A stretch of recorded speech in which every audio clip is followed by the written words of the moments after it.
The great ship of the Galactic Consul appeared without a sound. One moment, the space near Earth was empty.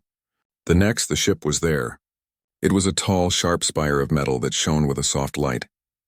It did not look built for war. It looked like a piece of art, cold and perfect. It moved slowly towards the space station where the meeting would happen. Inside the orbital welcome hub, Li Min adjusted his suit. He was a young man to be the main human diplomat. His hair was black and neat, and his eyes were calm. But his heart was beating fast. He looked at the people with him. There was Choi Su-min, a woman who understood computers and languages better than anyone. She looked small and quiet, but her mind was sharp. They did not speak. They only watched the main screen. The doors to the meeting room opened. Consul Valerius walked in. He was very tall and very thin. His skin was like a pearl, shifting in color with the light. His eyes were large and dark. He wore simple robes of a silver material that seemed to flow like water. He looked at the humans as if they were interesting insects. "Welcome," Li Min said, and he bowed his head a little. "We are honored by your visit." Consul Valerius did not bow. His voice was translated by a small device on his wrist. It was a smooth, calm voice, but it had no warmth. "The honor is in our presence," he said. It was not a friendly thing to say. He sat down without being invited. His guards, who looked just like him, stood behind his chair. The meeting began. Valerius explained the Galactic Consul. He talked about its great age, its many member species, and the peace it kept. He showed pictures of beautiful cities on other worlds. He spoke for a long time. Li Min listened carefully. He knew this was not the real reason for the visit. Finally, Valerius came to the point. "Your species is new to the galaxy," he said. "You are loud. You are quick to fight. You expand without asking. This causes problems. Your planet is a place of chaos. The Consul cannot allow this chaos to spread." Li Min kept his face still. "We are a young species," he agreed. "But we are learning. We want peace and friendship. Peace is not a want. It is a rule," Valerius said. "And so the Consul has decided. Earth will become a protectorate. This is for your own safety and for the safety of others." The room became very quiet. Choi Su-min stopped typing on her small computer. "What does protectorate mean?" Li Min asked, though he already knew. "It means you are under our protection," Valerius said. "You will take apart your warships. You will let our officials help run your world. You will follow our laws. In time, if you behave, you may be allowed to join us as a full member." Li Min felt a cold anger in his stomach. This was not an offer. It was an order. It was the end of human freedom. He took a slow breath. "Respected Consul," Min said, his voice steady. "We thank you for your concern, but humanity must choose its own path. We have fought for thousands of years to rule ourselves. We cannot give that away. We must decline your offer." Valerius's face did not change. He had expected this. "You misunderstand. This is not an offer. It is a decision. The Consul has decided. You have one cycle of your moon to agree, to prepare for our arrival. And if we do not," Li Min asked, "then your system will be placed under quarantine," Valerius said. The word was simple, but its meaning was terrible. No ships in. No ships out. Earth would be cut off alone until it broke or surrendered. Li Min looked at the alien's calm, superior face. He thought of everyone on the planet below. He thought of their history, all the struggles and wars and hard-won peace. He thought of their strange, stubborn hope. He would not let this happen. Valerius stood up. The meeting was over. He turned and began to walk towards the door with his guards. Li Min stood up too. His voice was not loud, but it was clear and strong in the quiet room. "Consul Valerius." The alien stopped. He slowly turned his head to look back. Min looked him directly in his large, dark eyes. "On behalf of Earth," he said, each word chosen with care, "I must advise you." He paused, letting the silence grow heavy. "Do not mistake our desire for peace for weakness." A faint, cold smile appeared on Valerius's lips. It was the look an adult gives a child who says something silly but bold. "Do not mess with Earth," Li Min finished. The smile on Valerius's face did not change. He saw nothing in this young human, on this young world, that could be a threat. He saw only pride before a fall. "A charming sentiment," Valerius said. His voice was like ice. "We shall see." He turned away again. The doors closed behind him, leaving the humans alone in the sudden, ringing silence. Down on Earth, in a room deep inside a mountain, Commander Park Ji-hye watched the screen. She saw the consul's ship leave. She saw the look on Valerius's face. She heard his final words. She was a woman with gray in her hair and a strong, calm face. She had fought in wars. She knew what that look meant. She picked up a special communication device. It was a direct line. It could not be tapped. On the other end, in a noisy, dirty workshop full of machine parts, a man answered. His name was Kim Tae-seok. His hands were covered in grease. "Commander," he said. Park Ji-hye's voice was firm. "They are not listening, Tae-seok." On the screen, Kim Tae-seok grinned. It was a bright, happy grin in his dirty face. "Then it is time," he said, "to make them listen." The silence in the orbital welcome hub was heavy and deep after the alien ship left. Lee Min stood perfectly still, looking at the closed doors. He could feel the eyes of his team on him. He could feel the weight of the entire planet below him. He had just threatened a galactic power. Now they had to make good on that threat. He turned to his team. Their faces were pale, but their eyes were determined. "Soo-min," he said to the network specialist. "Send the code phrase to Commander Park. The weather has turned cold." Choi Soo-min nodded, her fingers already flying across her screen. "It is done," she said a moment later. Down on Earth, in the command center deep under the Alps, Commander Park Ji-hye received the message. She read the words on her secure screen. She let out a long, slow breath. This was it. There was no going back now. She turned to the officers in the room with her. Their faces were serious. They had trained for this for years, hoping it would never happen. "Begin the KDI protocol," Park said. Her voice was calm and clear. "Activate the Sol defense grid, all sectors. I repeat, all sectors." Across the room, officers began typing commands and speaking into their headsets. The order went out. It was not a loud, dramatic thing. It was a quiet, digital signal that raced through hidden cables and bounced off secret satellites. In the Gobi Desert, the sun was hot, and the wind blew dust across the sand. In the middle of this empty place was a large and messy scrapyard. It was filled with old ship parts, broken machines, and pieces of metal of all shapes and sizes. It looked like a place where things were forgotten. A man in dirty coveralls was working on a large engine block. His name was Kim Tae-seok. He was welding a piece of metal, the bright light of the torch flaring in the dusty air. A beeping sound came from his wrist. He stopped welding and looked at the device on his arm. A single word glowed on the screen. "Goblin." Kim Tae-seok smiled. It was a wide, happy smile. He put down his welding torch and wiped the sweat from his forehead with a greasy rag. "Finally," he said to himself. He picked up a small radio. "Everyone, listen up. The Goblin is awake. Start the morning song." All across the scrapyard, other men and women who seemed to be simple workers put down their tools. They walked to piles of junk that looked random and useless. They typed codes into hidden panels. They pulled levers that were disguised as broken pipes. The ground began to vibrate. A large section of the scrapyard, covered in old tarps and sand, began to sink into the earth.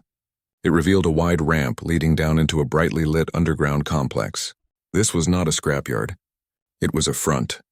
A disguise deep underground. The real work happened. This was a factory and a laboratory. It was clean and organized, filled with advanced technology. But the technology did not look shiny and new. It looked practical. It was built from whatever worked best, even if it looked ugly. Wires were exposed. Panels were different colors. It was a place of function, not beauty. Kim Tae-seok walked down the ramp, his mood now all business. He went to a large control room. Screens showed maps of the solar system. Dozens of icons were blinking to life. "Report," he said. A young engineer looked up from her screen. "The ghost nets around Mars are active. The orbital railguns in the asteroid belt are powering up. The listening posts are all online." Tae-seok nodded. "Good. Tell the teams on the Polaris and the Whistler to stand by. The Consul will send a test first, a small fleet to scare us. We need to be ready." High above Earth, in the silence of space, things were also waking up. A cluster of old communication satellites, their solar panels broken and their bodies dented, began to move. Their old dead engines fired, pushing them into new positions. Panels on their sides slid open, revealing not communication dishes, but the long, sharp barrels of magnetic railguns. Near Jupiter, a large, derelict ice hauler ship called the Polaris had been drifting for years. It was a giant, blocky ship, covered in a thick shell of frozen gases. Suddenly, lights flickered on inside its dark bridge. Its massive engines glowed with a soft blue light. The ice on its hull began to crack and float away. The ship was not dead. It had just been sleeping. This was humanity's secret. For decades, they had known they were not alone in the galaxy. They also knew their technology was different. It was not elegant. It was not beautiful. But it was tough. It was easy to fix. And it was very, very good at surviving. While the Galactic Consul built perfect ships that needed perfect parts, humans built ships that could be fixed with a hammer and some wire. They took their old ships and their old stations, and they did not throw them away. They hid weapons inside them. They turned junk into soldiers. Commander Park's face appeared on a large screen in Kim Tae-seok's control room. "Status, Tae-seok?" "The grid is waking up, Commander," he said. "All the junk is reporting for duty. We are ready for their first move." "Good," Park said. "Remember the plan. We do not throw the first punch. But we will throw the last one. We need to show them that we are not what they think. We are not a simple young species. We are survivors." Lee Min and his team had returned to Earth. They were in a secure conference room with Commander Park, who was there via a video link. Lee Min looked tired. "They think we are bluffing," Lee Min said. "Valerius looked at me like I was a child having a tantrum." "Then we must teach him that the child has a very loud and dangerous toy," Park replied calmly. "Their first fleet will arrive soon. They will be confident. They will scan our system, and they will see only what we want them to see: old ships, broken stations, and a planet that is not united." "And when they attack?"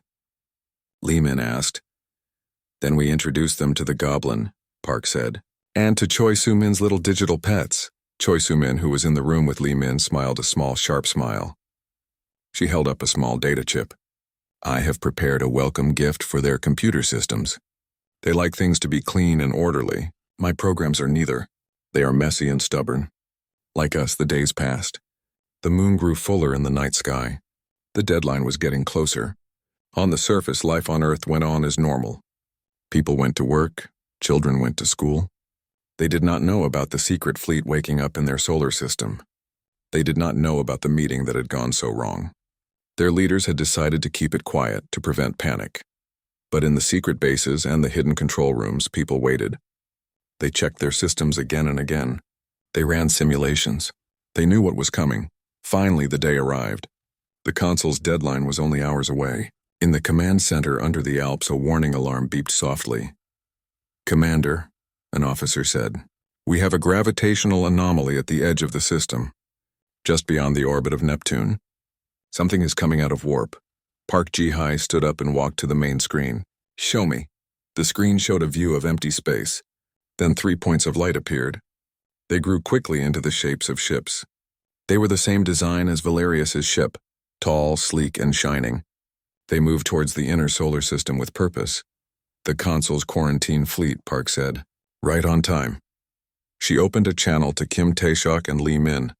"They are here. 3 ships. They look like they mean business." On the screen from the Gobi Desert, Kim Tae-seok cracked his knuckles. "Just 3? That's almost an insult." "The Goblin is ready to say hello." Lee Min from his office looked grim. "Remember, we only disable. We do not destroy. We want to send a message, not start a total war. We will give them a lesson they will never forget," Park said. "All units, this is Commander Park. Stand by for action. And remember, we are the underdogs. Let's use that." The 3 consul ships moved into the asteroid belt. They slowed down. Their weapons glowed with a soft, ready light. They were waiting. The trap was set. The junk was in position. All of humanity held its breath, waiting for the first move. The 3 consul ships hung in the darkness of the asteroid belt. They were beautiful and deadly, like sharp knives made of silver and light. Their commander, a stern being named Prefect Kale, watched the scanner screens. They showed the human solar system. It was a mess. There were old satellites, broken mining drones, and derelict ship hulls drifting everywhere. It was exactly as Consul Valerius had said. The humans were primitive. Their technology was junk. Prefect Kyle opened a channel to Earth. His voice was cold and full of authority. Human authority. "This is Prefect Kale of the Galactic Consul Quarantine Fleet. You have defied a direct order. You have one final chance. Power down all your systems and prepare for boarding. If you do not comply, we will use force. In the command center under the Alps, Commander Park Ji-hye listened to the message. She did not answer right away.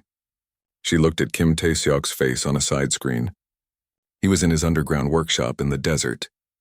He gave her a small nod. Park opened her channel. Her voice was calm. Prefect Kale, this is Commander Park Ji-hye of Earth. You are in our home. We have broken no laws. We ask you to leave. Now. On the consul ship, Kale almost smiled. Such foolish pride. He gave a signal to his weapons officer. Fire a warning shot. Target that large derelict freighter near them. Let them see our power. The lead consul ship glowed brightly. A bolt of pure white energy shot from its hull. It flew across space and hit an old rusty ship that was drifting among the asteroids. The ship exploded into 1,000,000 pieces of glowing metal. The shot is a warning, Kale said. The next one will be at your orbital stations. Comply. In the desert, Kim Tae-seok smiled. Okay, Sumin. It's your turn. Send out the goblin. Choi Sumin, sitting at her station in the command center, typed a command. The goblin is away. From behind a large, dark asteroid, a ship drifted into view. It was the complete opposite of the consul ships. It was not beautiful. It was a boxy, ugly thing. It looked like several old cargo containers had been welded together. Its hull was a patchwork of different colored metals covered in dents and scratches. It had no graceful lines.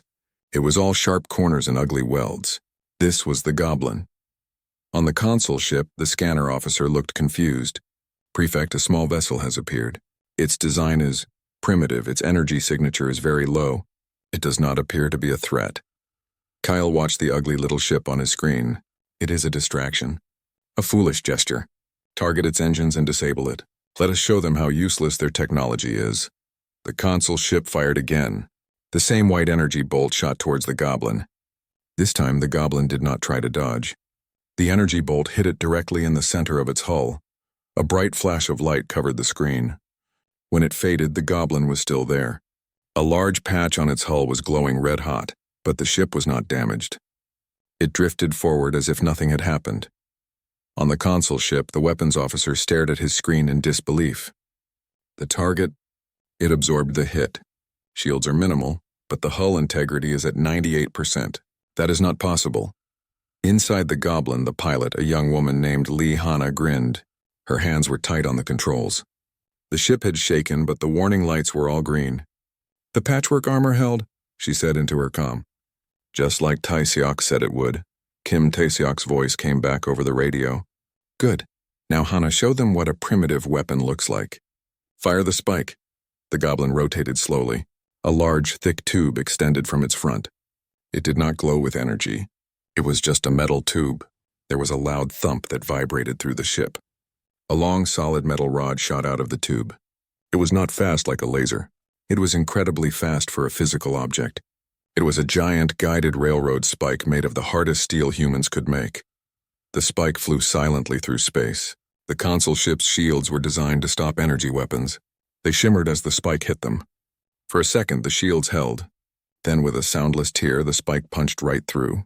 It hit the consul ship's hull and kept going, tearing through several rooms before shooting out the other side and flying off into space. The effect was instant. Alarms blared on the consul ship. Air whistled out of the two neat holes. The ship was not destroyed, but it was badly hurt. Its systems flickered. It could not fight anymore. Prefect Kale was thrown from his chair. He got up, his face a mask of shock and anger. What was that? How did they do that? Target that ship! Destroy it! The other two consul ships turned their weapons on the goblin. They fired again and again. White energy bolts lit up the space around the small, ugly ship. The goblin moved now. It was not graceful, but it was quick and unpredictable. It dodged between the energy blasts. When a blast hit it, the patchwork armor glowed and held. Inside the goblin, Lee Hana was sweating. They are really angry now. The armor can't take much more of this. Time for the next trick, Kim Tae-seok said from Earth. Su-min, release the ghosts. Choi Su-min typed another command.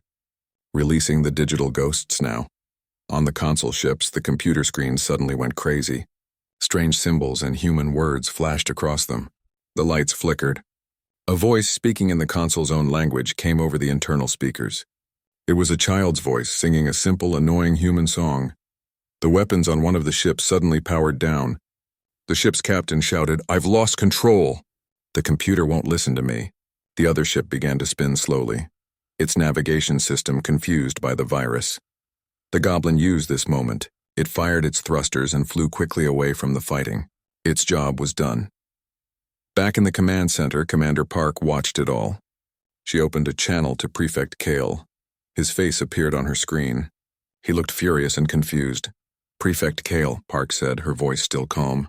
"Your lead ship is disabled. Your other two ships have computer problems. You have seen what one of our smallest ships can do. You have until the count of 10 to turn around and leave our system. If you do not, we will not be so gentle next time." Kale wanted to argue. He wanted to threaten. But he looked at the data. One ship was leaking air. The other two could not fight. They had been defeated by a ship that looked like trash and a computer virus. It was a complete humiliation. "We are leaving," he said through gritted teeth. "But this is not over. The Consul does not forget a challenge." "We hope you remember this lesson," Park said. "Do not mess with Earth." The communication ended. The 3 Consul ships, 1 wounded and 2 confused, turned around. Their engines glowed and they jumped away into warp speed. The asteroid belt was quiet again. On Earth, people cheered in the command centers. They had won the first battle. But Li Min did not cheer. He looked at the screen, now showing empty space. He knew this was only the beginning. They had slapped the giant's hand. Soon the giant would come back with its whole body. The real fight was still to come. The news of the defeat traveled fast across the stars. It reached Consul Valerius on his beautiful ship, far from Earth. He was sitting in a quiet room listening to music from a world with 3 suns. An aide came in and gave him the report. Valerius read it. His calm, superior face twisted into something ugly. The humans had not only resisted, they had humiliated his fleet. They had used a ship of garbage and childish computer tricks. The shame was unbearable. He stood up and walked to a large window looking out at the stars. His mind was cold and clear. This could not stand. If other species heard that a new primitive race could defeat the Consul, they might also get ideas. This rebellion had to be crushed completely. It had to be a lesson for the whole galaxy. He called for his senior military commander, a stern veteran named Legate Vorus. "The humans have shown their true nature," Valerius said, his voice like ice. "They are clever animals. But an animal, no matter how clever, cannot stand against a unified will. Gather the 4th Fleet, every ship. We will go to their system and erase this stain. I will lead the fleet myself." Legate Vorus was cautious. "Consul, the report says their technology is strange. It is not weak, it is different. Perhaps we should study it more." "Study?" Valerius snapped. "We are the Galactic Consul. We do not study vermin. We exterminate them. Gather the fleet." Soon a great armada of Consul ships gathered at the edge of human space. There were 20 of them. They were huge and powerful, their silver hulls shining like a field of knives. They looked unstoppable. Valerius stood on the bridge of his flagship, feeling his power return. This would be a simple, clean victory. On Earth, the warning system saw the fleet arrive. The alarm sounded in the command center. Commander Park Ji-hai looked at the screen. 20 ships. Her heart beat faster, but her hands were steady. She opened a channel to all her teams. "This is it," she said. "The big one. They have come with everything. Remember the plan. We are not going to meet them head on. We are going to let them in, and then we are going to close the door." Li Min was in the room with her now. He watched the fleet on the screen. It was a terrifying sight. "They are very confident," he said quietly. "They think they are invincible," Park replied. "That is their weakness." Kim Tae-seok's voice came over the speaker from the desert. "All our toys are in position, Commander." The stage is set. The Consul Armada moved into the solar system. They flew past Neptune, then Uranus. They met no resistance. Valerius smiled. The humans were hiding. They knew they could not win a real fight. "Scan the system," he ordered. The scanner officer did his work. "I am reading many small, low-energy signatures. Old stations. Derelict ships. It matches the initial reports. There is one larger energy reading, an old ice hauler ship near the asteroid belt. It appears to be active." "Target that ship first," Valerius said. "Let us destroy their largest asset and see how they react." The Armada moved towards the asteroid belt. The ship they targeted was the Polaris, the same old ice hauler that had woken up. It drifted alone, looking helpless. On Earth, Kim Tae-seok watched them approach. They took the bait, he said. Just like we thought. Sumin, get ready. Hana, are you and the goblin ready? Lee Hana's voice came from the goblin, which was hiding behind a large asteroid. Ready, sir, Choi Sumin typed on her keyboard. The digital ghosts are ready to fly. The lead consul ships aimed their weapons at the Polaris. Bright energy gathered at their tips. Fire, Valerius commanded. A dozen beams of white energy shot towards the old ice hauler, but just before they hit, the Polaris did something strange. It did not try to run. It exploded, but it was not an explosion of fire and metal. It was an explosion of white freezing gas. The ship blew apart, releasing its entire cargo of supercooled liquid into space. The cloud of freezing gas spread fast. It touched the two closest consul ships. Instantly, the ships were covered in a thick layer of ice. Their systems short-circuited. Their engines died. They were frozen solid, floating like giant statues in the dark. Valerius stared in shock. What was that? Before anyone could answer, the asteroids around them began to move. Dozens of them spun around, revealing hidden railgun barrels. They opened fire. They were not firing energy. They were firing heavy chunks of metal and more of the guided spikes. The consul ship's shields blocked the first few, but the attack did not stop. It was a constant, hammering rain of solid metal. One ship's shields failed and its hull was punched full of holes. Then the computer viruses hit. Choi Soo-min released her programs. The consul ship's communication systems were flooded with noise. One ship suddenly fired its weapons at the ship next to it, its targeting computer confused. Another ship started spinning wildly, its navigation gone. From behind the asteroids, the Goblin and a few other ugly patchwork ships flew out. They did not fight like the consul ships. They did not line up for a battle. They flew in close like flies. They attached small magnetic mines to the consul ships' hulls. They fired cutting lasers at their engine parts. It was chaos. The beautiful, orderly consul fleet was falling apart.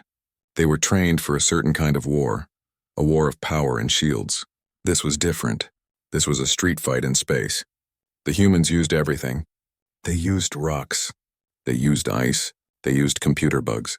They fought dirty. Valerius's flagship was hit by a railgun spike. The ship shook violently.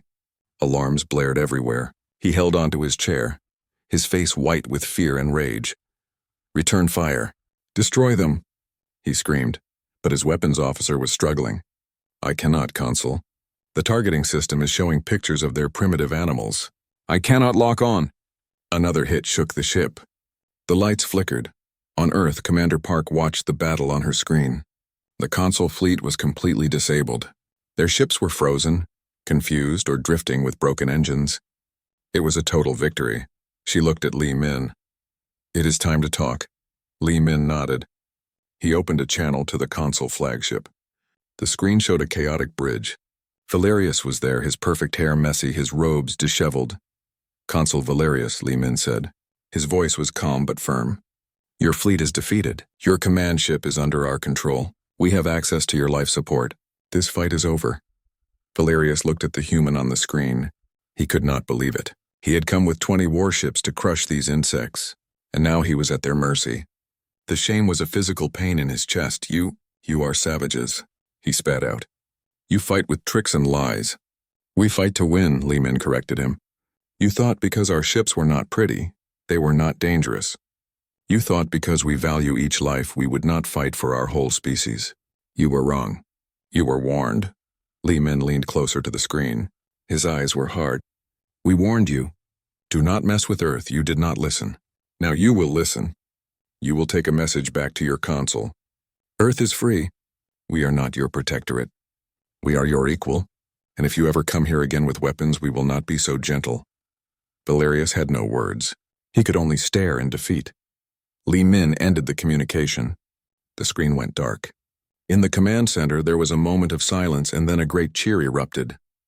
They had done it. They had faced the giant and won, but Lee Min did not cheer. He looked at the stars on the screen. He knew that this was not the end. It was only the beginning of a new chapter. Humanity was no longer a hidden child. It was a new power in the galaxy, and the galaxy would never be the same. The bridge of the consul flagship was a place of broken pride. The air smelled of smoke and fear. Warning lights flashed red and yellow. Consul Valerius stood in the middle of the chaos, his body trembling. He watched the main screen, which showed the wreckage of his mighty fleet.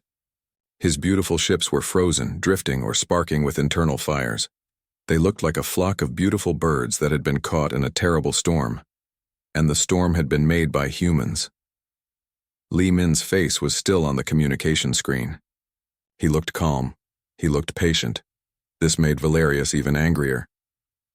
You are savages, Valerius shouted, his smooth voice now rough and broken. You have no honor. You fight with tricks and dirt. On Earth, in the quiet command center, Li Min listened to the insult. He did not get angry. He felt a strange pity for the alien. Valerius was like a king who had never been told no. He had never lost a fight. He did not know how to lose. Honor does not win wars, Consul, Li Min said, his voice steady. Survival does, and humanity are survivors. It is the one thing we are best at. He paused, letting his words sink in. He wanted Valerius to understand. This was not a fluke. This was not luck. You looked at us, and you saw only what you wanted to see. Li Min continued. You saw that our ships were ugly, so you thought they were weak. You saw that we value each person, so you thought we were soft. You saw that we wanted peace, so you thought we were afraid of war. He leaned forward slightly, his eyes locked on Valerius's image. Every one of those thoughts was wrong. Our ships are ugly because we build them to work, not to look pretty. They can be fixed with a hammer and a piece of wire. Your ships are perfect, but when they break, they are useless. We are not weak. We are tough. Your history is a list of wars, Valerius spat back, trying to find a way to win the argument since he had lost the battle. You are right, Li Min agreed, which surprised the consul. Our history is written in blood. We have fought ourselves for thousands of years. We have survived plagues and ice ages in the darkness of our own hearts. We know war better than you ever will. We hate it, but we are experts at it. That is why we value peace so much. We know its true cost. He let the silence hang in the air for a moment. The only sound was the faint beeping of the consul ship's damaged systems. You came here to give us an order, Li Min said, his tone becoming final, like a judge passing a sentence. Now, I will give you one. You will take your broken fleet, and you will go back to the Galactic Consul. You will tell them what happened here. You will show them the damage. You will tell them the truth. Valerius felt a cold dread in his stomach. What truth? He whispered. The truth that you were warned, Li Min said. The truth that a single one of our small ships disabled your warship. The truth that we defeated your entire armada without destroying a single one of your vessels. We could have killed every one of you. We chose not to. Remember that. We chose mercy. He took a deep breath, delivering the final part of his message. The Galactic Consul will recognize the Sol system as a sovereign territory of humanity. You will pay for the cost of this unprovoked attack, and you will deliver this message to every species that will listen. Leave Earth alone. Do not mess with Earth. On the Consul bridge, Valerius could only nod. He had no strength left to argue. He had been defeated in every possible way. His pride was shattered. His fleet was in ruins. The human was not even gloating. He was just stating facts. It was the most complete defeat of his life. The message will be delivered, Valerius said, his voice hollow. See that it is, Li Min said. We will be watching. The communication screen went dark. Valerius was left alone with the silence of his broken ship and his broken spirit. Back on Earth, Li Min finally allowed himself to relax. He let out a long, slow breath. His hands were shaking now that it was over. He looked at Commander Park Ji-hai. She gave him a small, tired smile. You did well, she said. We all did, he replied. In the desert, Kim Tae-seok and his team were cheering. They were hugging and slapping each other on the back. They had done the impossible. Choi Soo-min was smiling, quietly deleting her viruses from the console systems one by one. The immediate danger was over. But everyone knew, from Li Min to the lowest engineer, that this was not the end. They had thrown a rock into the galactic pond. The ripples would spread far and wide. Humanity was no longer a secret. They were a new power. And the galaxy, for better or for worse, now knew their name. The Galactic Consul's central station was a wonder of the universe. It was a giant ring that spun slowly in the dark of space. Its metal was smooth and shone with a soft light. Ships from 100 different species came and went. They were all beautiful, all graceful, all following the same rules of design. It was a place of order and peace. Today a new ship was approaching. It was not like the others. It was blocky and angular. Its hull was a patchwork of different metals, some shiny and new, some old and scarred. It had no graceful curves. It looked solid. It looked tough. It looked like a fist made of steel. This was the human ship, the Steadfast. Inside the Steadfast, Li Min stood on the bridge. He wore a simple dark uniform. Next to him stood Commander Park Ji-hai. Her hair was tied back neatly. She looked out at the station with a calm, professional face. "Quite a place," she said. "It is," Li Min agreed. "They like things to be perfect." The Steadfast requested permission to dock. The station's traffic control was silent for a long moment. They were clearly surprised by the ship's appearance. Finally, they gave permission. The human ship moved slowly into the docking bay. It was much bigger than it looked from far away. It took up a large space. The other ships nearby seemed to move away from it, giving it room. When the landing was complete, the doors of the Steadfast opened. Li Min and Park Ji-hai walked down the ramp. A group of aliens was waiting for them. They were all different shapes and sizes, but they all had the same look in their eyes. It was a look of caution, of curiosity, and of a little fear. The story of the battle had spread. Everyone had heard about the human junk ships that had destroyed a consul fleet. They had heard about the computer viruses that sang children's songs. They had heard about the warning. An alien with blue skin and long arms stepped forward. "I am Emissary Tail," it said. "Welcome to the Galactic Consul. We have been expecting you." Li Min bowed his head slightly. "Thank you for your welcome. I am Ambassador Li Min. This is Commander Park Ji-hai." Tail looked at the commander, then back at Li. "Your ship is unique." Park Ji-hai smiled a small smile. "It gets the job done." They were led through the station. The halls were wide and clean. Aliens of all kinds stopped and stared as they passed. They whispered to each other. They pointed. The humans were a legend now. The newcomers who had fought the consul and won. They were taken to a large meeting room. It had a huge window that looked out at the stars. Consul Valerius was there. He looked older. The pride was gone from his face. He stood when they entered. "Ambassador Li." "Commander Park," he said. His voice was respectful. "Consul Valerius," Li Min said. "It is good to see you again." "The consul has heard my report," Valerius said. "We have discussed your terms. We accept them. The Sol system is recognized as a sovereign human territory. Reparations will be paid." Li Min nodded. "We are pleased to hear this. We wish for peace and friendship with all species." Another alien, large and covered in fine fur, spoke. "Your methods of war are unsettling. They are not how things are done here." Commander Park looked at the alien. "War is always unsettling," she said. "Our goal was to end the fight quickly, with as little death as possible. We succeeded. We believe that is a good thing." The alien did not have an answer to that. For the next few hours they talked. They discussed trade. They discussed science.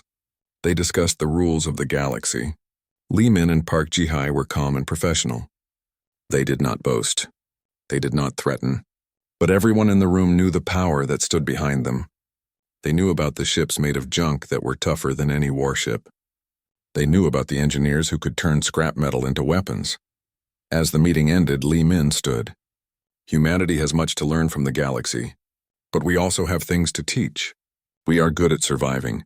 We are good at fixing things. We are good at adapting. These are useful skills. They left the meeting room and walked back through the station. The looks they received were different now. There was less fear and more respect. They were not seen as savages. They were seen as a people who could not be pushed around. Back on the Steadfast, Li Min looked out a window at the shining station. "It's a start," Park Ji-hai said. Standing beside him, "It is," Li Min said. "They know we are here now. They know we are strong. But they also see we are reasonable. We kept our word. We did not destroy Valerius's fleet when we could have. That means something." He turned away from the window. "The message has been sent. To every species in the Consul. Do not mess with Earth," Park nodded. "They will remember." For a long, long time, the Steadfast engines powered up. The ugly, beautiful ship detached from the dock and moved away from the station. It flew smoothly into the dark space, heading for home. Behind it, in the station, the other aliens watched it go. They talked in low voices about the humans, about their strange practical ships, about their refusal to surrender, about their warning. The galaxy was a bigger place now. It had a new player, a player that did not follow the old rules, a player that built its strength from resilience and cleverness, not from shiny metal. And every species, from the smallest to the largest, knew one thing for certain. It was better to have the humans as friends than as enemies.